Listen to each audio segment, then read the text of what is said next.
messieurs, merci de suivre les programmes de ITV. 20h, les titres du journal. L'actualité à la une ce soir, assainir le paysage médiatique sénégalais. Le souhait des nouvelles autorités, le ministre de tutelle a procédé au lancement de la plateforme pour le recensement des médias au Sénégal. Le ministre a fait une communication sur le fonds d'appui à la presse de 2023. Les manquements notés sur la fiscalité, la dette fiscale, également la situation des professionnels des médias. Vous aurez le compte-rendu de Aïssatouka dans cette édition. Santé, épidémie de variole du singe. Le Sénégal met en place un système de surveillance, un plan de riposte est en vue, annonce le directeur de la prévention au ministère de la Santé et de l'Action sociale, Dr Moumbounou Diaye. Vous l'entendrez également avec Antoine Djoufa. La fin de cette édition, la rubrique Culture avec Mamadou Dieng. Il est question ce soir de l'Oscar des talents. Voilà pour les titres. Le développement, c'est juste après ceci.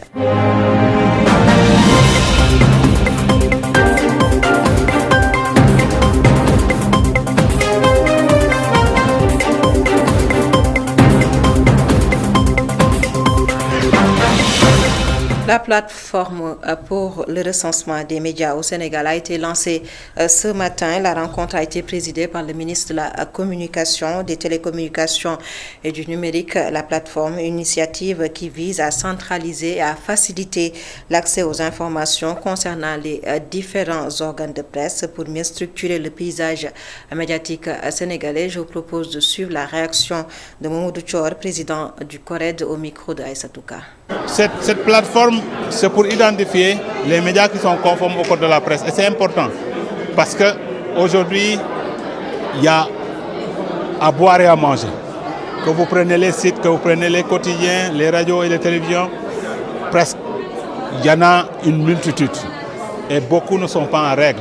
Cette plateforme va aider tous ces gens-là à se conformer à la législation sénégalaise. C'est-à-dire, quand on a une radio, quand on a une télé, quand on a un site, quand on a un quotidien ou un hebdo, la loi elle est très claire. Quelles sont les dispositions que vous devez respecter? Et si vous les respectez à travers cette plateforme-là, vous vous enregistrez et votre média est donc considéré comme conforme au code de la presse. Si vous n'y arrivez pas, ça veut dire que vous n'êtes pas donc conforme et dans ce cas-là, il faut aller faire autre chose. Quand on est considéré comme un média professionnel, vous êtes enregistré au niveau du ministère, mais vous bénéficiez des avantages. Le Fonds d'appui et de développement de la presse qui alloue une aide annuelle aux médias. Si vous êtes enregistré dans cette plateforme, donc chaque année, l'aide, ce qu'on appelait l'ancienne aide que l'État alloue aux médias, vous en bénéficiez. Et beaucoup d'autres avantages en termes de formation. Et même ce fonds-là, qui est logé au ministère, si vous avez un média et que vous voulez faire de l'investissement pour vous agrandir, vous pouvez passer par le fonds. Et ce fonds vous sert de garantie pour aller chercher de l'argent auprès d'une banque pour investir. Et justement, lors du lancement de la plateforme, le ministre de la Communication s'est prononcé sur le fonds d'appui à la presse de 2023. Selon lui, 45%, soit 800 millions de francs CFA, n'a pas été attribué à la presse sénégalaise. Il a été également question de la situation des professionnels des médias et de la dette fiscale. Le compte-rendu signé à Aïssatouka.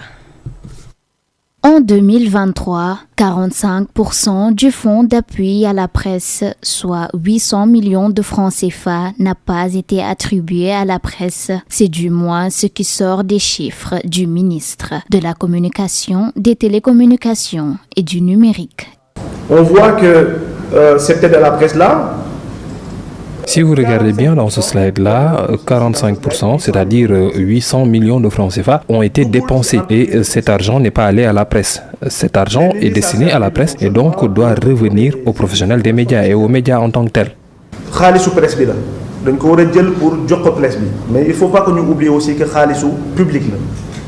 Lors de son intervention, le ministre est également revenu sur les conditions de travail précaires des journalistes et techniciens des médias.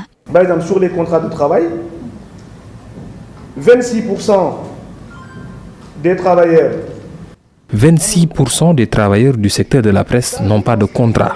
Juste pour ça, vous devez peut-être organiser une journée sans presse. 62% aussi de ces jeunes ne sont pas reconnus comme étant des travailleurs car n'ayant rien qui les lie avec leurs entreprises. Et 86% de ces jeunes n'ont pas d'IPM et ne sont même pas inscrits à l'IPRES. Des jeunes travailleurs ont une couverture maladie. De la même manière sur l'IPRES, 86%. Concernant les questions de la dette fiscale des entreprises de presse, Alioune Sall indique un sujet qui relève principalement du ministère de la Finance. Donc ce que j'ai dit par rapport à ça, vous faites qu'elle est... À ceux-là qui sont venus me voir, je leur ai même proposé d'être un ambassadeur pour parler avec mon homologue des finances et du budget. Parce que le problème, ce n'est pas l'État contre les organisations de presse ou bien les maisons de presse, mais c'est un problème fiscal. Un secteur qui est lié au fixe.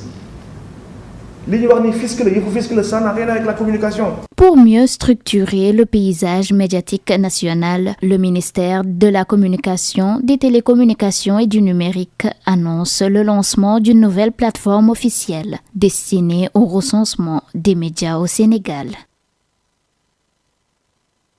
Et en tout cas, nous restons dans ce secteur de la presse avec le communiqué du CEDEPS qui fait le bilan de la journée sans presse. Sa réaction officielle était scrutée après le Conseil des ministres de ce mercredi et l'appel au dialogue du chef de l'État, Bassirou Diomaye Diakhar Faye. Le Conseil des diffuseurs et éditeurs de presse du Sénégal, CEDEPS, après avoir rappelé les motifs de la journée sans presse, dit saluer avec toute l'attention requise telle que publiée dans le communiqué du Conseil des ministres du 13 août 2024, l'appel du président de la République à un dialogue rénové avec la presse sur la situation générale de celle-ci et qui mérite une attention particulière du gouvernement et des mesures appropriées. Le CEDEPS dit demeurer disponible et répond dès à présent favorable à cet appel présidentiel et marque sa disponibilité pour discuter avec le président de la République pour les conditions à réunir pour une presse républicaine libre, indépendante, viable économiquement. Et puis le CORED également a sorti un communiqué, le Conseil pour l'Observatoire l'observation des règles d'éthique et de déontologie salue l'appel à un dialogue rénové avec la presse nationale du président de la République, Bassirou Diomaye Diakhar Faye. Le CORED invite à la sérénité et exhorte les acteurs des médias, mais surtout les autorités, à se retrouver autour d'une table pour une discussion franche sur les difficultés du secteur afin de trouver les voies et moyens pour les pallier. Le CORED regrette cette situation qui met les acteurs en position conflictuelle avec qu'ils doivent être des partenaires de développement condamnés à cheminer ensemble. Communiqué signé le CORED, Conseil pour l'observation des règles d'éthique et de déontologie. Et puis, à passation de service à l'ENA, École nationale d'administration, Morphal remplace au poste de directeur Mohamed Lamine Diallo. Ce dernier dénonce la méthode des nouvelles autorités. Selon lui, l'article 4 du décret régissant la primature, le poste de secrétaire général du gouvernement ne devrait être occupé que par un administrateur civil. Je vous propose de le suivre, Mohamedou Lamine Diallo. Il est avec Mafal Falla. Vous disiez tout à l'heure que j'ai fait 7-8 mois. Je pense que pendant ces 7-8 mois, ce n'est pas à moi d'évaluer positivement ou négativement, mais je pense que les gens avec qui j'ai travaillé, les gens avec qui j'ai cheminé, peuvent le faire mieux que moi. En tout cas, je me suis efforcé pendant toute cette période de rendre à cette école son lustre d'antan, le lustre que moi j'ai connu. J'ai fait le constat d'une décrépitude avancée de l'école, une école inaugurée en 1976 et qui ne compte depuis 1976 que 110 lits. Personne n'a jamais pensé à augmenter les capacités de logement. J'ai trouvé une école de 110 lits où il y avait 266 élèves et des élèves qui se faisaient agresser dans la rue avec leur tenue. C'est compte tenu de ce diagnostic que j'ai voulu améliorer. Et ce qui me pose problème, ça ne me pose même pas de problème, mais c'est un constat. Je pense que moi, j'ai été directeur d'une école. Une école, c'est la pédagogie. Par la pédagogie, on apprend aux élèves. On ne dit pas que j'étais incompétent. On ne dit pas que je n'ai pas bien travaillé. Mais on me renvoie à cause des humeurs d'une personne. D'une personne nommée irrégulièrement à un poste qu'il ne doit pas occuper en violation de l'article 4 du décret portant organisation de la primature, qui ne comprend rien aux fonctions de l'administration. Voilà, c'est ça la problématique. C'est ça l'enseignement qu'il faut tirer. C'est ça qui est grave aujourd'hui. Moi, je suis directeur d'une école, j'apprends par l'académie. Le fonctionnaire, la triptyque du fonctionnaire, c'est se conformer aux lois et règlements. Respecter les lois et règlements, faire appliquer les lois et règlements. Le fonctionnaire, quel que soit son niveau, qui ne comprend pas ça, a des problèmes qu'il faut régler. Ce sont ces mots que je voulais dire par rapport à cette situation. Mamadou Lamine Diallo, directeur sortant de l'ENA, École nationale d'administration et puis santé, face à l'apparition de la variole du singe en Côte d'Ivoire, le Sénégal a mis en place un système de surveillance. Des mesures préventives sont déjà prises par les autorités sanitaires et la semaine prochaine, un plan de riposte sera élaboré. Je vous propose de suivre les explications du directeur de la prévention au ministère de la Santé et de l'Action sociale, Dr Mamadou Ndiaye, au téléphone d'Antoine Diouf. Puis des mesures préventives parce que la variole du singe, depuis 2022, depuis 2022 et 2023 jusqu'à maintenant, on a signalé des cas au niveau de la sous-région. Et puis, c'est une maladie, il faut également connaître, c'est une maladie endémique dans certains pays d'Afrique, notamment de l'Afrique centrale, et même de certains pays de l'Afrique de l'Ouest. C'est une maladie qui existait, mais peut-être qu'elle a connu des recrudescences et elle a pris des allures qui font aujourd'hui qu'elle demeure inquiétante. Depuis lors, une maladie qui pratiquement était sous surveillance au niveau du Sénégal, n'est-ce pas? Sous surveillance, c'était pour voir au cas avec notamment nos éléments de détection, si on peut détecter un cas et prendre des dispositions appropriées. Mais maintenant qu'elle a été placée en alerte maximum, les dispositions supplémentaires que le Sénégal a prises, c'est d'abord un renforcement de la surveillance, une réactivation de toutes les notes qui étaient antérieures par rapport à sa prise en charge et par rapport à sa surveillance, qui est adressée à toutes les régions et structures de prestation de services du pays, pour qu'on puisse, au cas où, détecter un cas, le notifier et bien sûr faire les investigations qu'il faut, mais également la prise en charge qu'il faut. Donc ça a été pris en compte et maintenant on va évoluer vers carrément l'élaboration d'un plan de riposte. Ceci a été programmé à partir de la semaine prochaine, c'est qu'on va pratiquement élaborer un plan de riposte par rapport à cette maladie au cas où, parce que maintenant il faudra plus aller vers ces éléments qui se dessinent compte tenu de ce qui se passe dans d'autres pays que de rester dans la surveillance et la notification classique. La variole du singe, vous venez de suivre les propos de Dr Mamadou Ndiaye. Il est le directeur de la prévention au ministère de la Santé et de l'Action sociale. Après la santé, on parle de l'environnement. Kaolack à Ngathie-Naoubé, des campagnes de reboisement sont organisées pour faire face à la dégradation de l'environnement. La commune est confrontée à un problème de déforestation, un mal souvent causé par l'activité humaine. Les détails avec notre correspondant permanent dans le Saloum, Sekou Diallo. Par l'activité humaine est l'un des problèmes environnementaux les plus présents au niveau de la commune de Ngathie-Naoubé. Elle implique la destruction ou la dégradation des forêts, souvent pour faire place à d'autres utilisations des terres. La salinité des sols a des impacts significatifs aussi sur l'environnement. La commune de Ngathie-Naoubé, elle est réputée être une zone plus ou moins salinisée, quoi. Donc, ce qui dégrade la végétation, quoi. Donc, en plus de ça aussi, l'activité agricole est très développée. Autant les gens, ils avaient l'habitude de déboiser de grandes superficies pour faire de l'activité agricole. Et l'autre, il y a l'exploitation clandestine aussi. Donc, qui est aussi au niveau de la commune. Donc, c'est ce qui est à l'origine du principe de dégradation des ressources forestières. Pour faire face à cette situation, la jeunesse de Pastef de la commune de Ngathie-Naoubé a organisé une journée de reboisement. On a choisi 2 sites Ngachinaoude, le village de Ngachinaoude et le village de Ngoloum. On a rebasé au niveau des mosquées, mais aussi au niveau des postes de santé comme Ngoloum, mais aussi au niveau de la grande mosquée aussi, on a planté 4. Et au niveau des autres mosquées aussi, dans chaque mosquée, on a mis 2 à 3 plants. Parce qu'au niveau de la commune, il y a une très forte déforestation au niveau de la commune.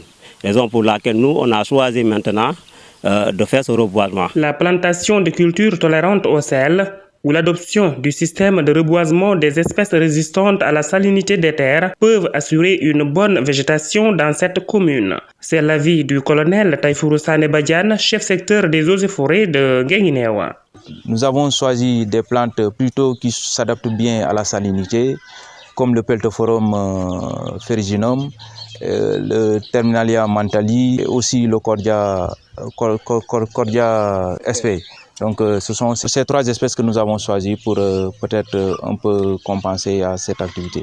Pour répondre à l'appel du président de la République, ces jeunes du PASTEF de la commune de Ngachinaoude ont reboisé 40 plantes au niveau des places publiques.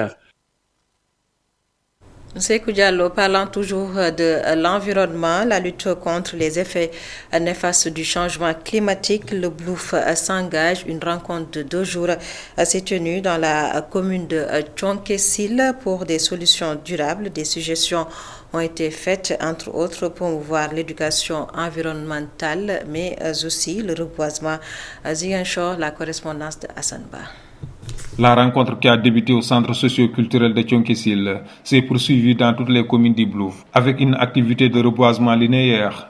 Le directeur général de l'Agence sénégalaise de la reforestation et de la Grande Muraille Verte a annoncé plusieurs projets environnementaux pour mieux gérer cette problématique avec les communautés. Nous allons continuer à organiser ces genres de rencontres où on va débattre des questions environnementales, mais aussi par la mise en place de pépinières communales, de pépinières scolaires, qui sont un prétexte de continuer l'éducation environnementale, tout en mettant à disposition des populations des plans pour pouvoir faire le reboisement. Le reboisement doit continuer. Pour lutter efficacement contre les feux de brousse qui détruisent le couvert végétal, Dr Sekouna préconise la mise en place de pare-feu. Cela passe par une sensibilisation, mais aussi par une remise en fonction des pare-feux. Parce qu'autour de ces forêts classées, victimes chaque année de feux de brousse, il existait des pare-feux. Il faut les remettre à jour, toujours en collaboration avec les collectivités, mais aussi avec les populations. Par ailleurs, il a souligné que la coupe illégale et le trafic de bois constituent une menace sérieuse pour le massif forestier de Casamance, appelant à une sensibilisation accrue pour mettre fin à ce fléau. Qui, lorsque on les aura arrêtés et qu'on aura fait un reboisement suivi d'un entretien des plants que nous reboisons, nous pensons qu'on va pouvoir inverser la tendance.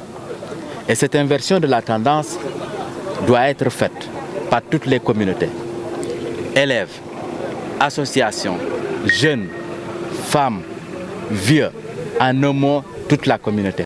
Pour accompagner les communautés dans ces initiatives, le président du collectif des maires du BLOUF a demandé un renforcement des moyens alloués à l'Agence sénégalaise de la reforestation et de la Grande Muraille Verte. Et nous sollicitons aussi les hautes autorités d'appuyer davantage cette agence à qui nous voyons le travail qui est en train d'être fait à travers le nouveau DG qui est là, que nous saluons au passage, Dr Sekouna, et que ce travail sera en tout cas mis à l'échelle au niveau national.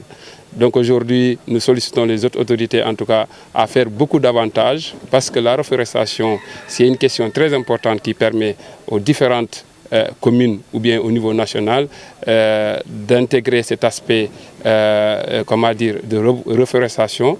Ce forum, qui a réuni les acteurs clés de cette zone du département de Bignona, vise à protéger les écosystèmes et à promouvoir l'intercommunalité entre les 6 communes du BLOUF. Hassan Ba, litige foncier dans le département de Rufisque, plus de 200 chefs de garage et 1500 jeunes travailleurs, apprentis, mécaniciens et tôliers sommés de quitter leur lieu de travail. Ces des artisans mettent au banc des accusés, un promoteur immobilier qui, selon eux, veut s'accaparer des terres. Ils ont tenu un rassemblement. Moussé Gueye est le secrétaire général du collectif des professionnels de l'automobile et des artisans. Je vous propose d'écouter sa réaction au micro de Babacar Seck. Vu donc cette situation exceptionnelle, nous croyons que l'État devrait se charger de l'administration de ce patrimoine et désigner à titre conservateur une curatelle. Depuis 2002 à 2011, nous avons travaillé sans encombre sur le site après l'avoir viabilisé. Aujourd'hui, près de 200 chefs de garage y emploient au moins 1500 jeunes, sans compter les activités connexes générales par notre implantation, c'est-à-dire commerce, restaurant et diverses autres prestations de services. Toutefois, Excellence, depuis 2011, nous sommes sous la menace de déguerpissement du fait d'une mafia de promoteurs et fonctionnaires qui sont à la base d'une spéculation foncière et une bonne partie de l'assiette a fait l'objet de cessions dans des conditions nébuleuses. Nous demandons l'arbitrage du chef de l'État et du Premier ministre.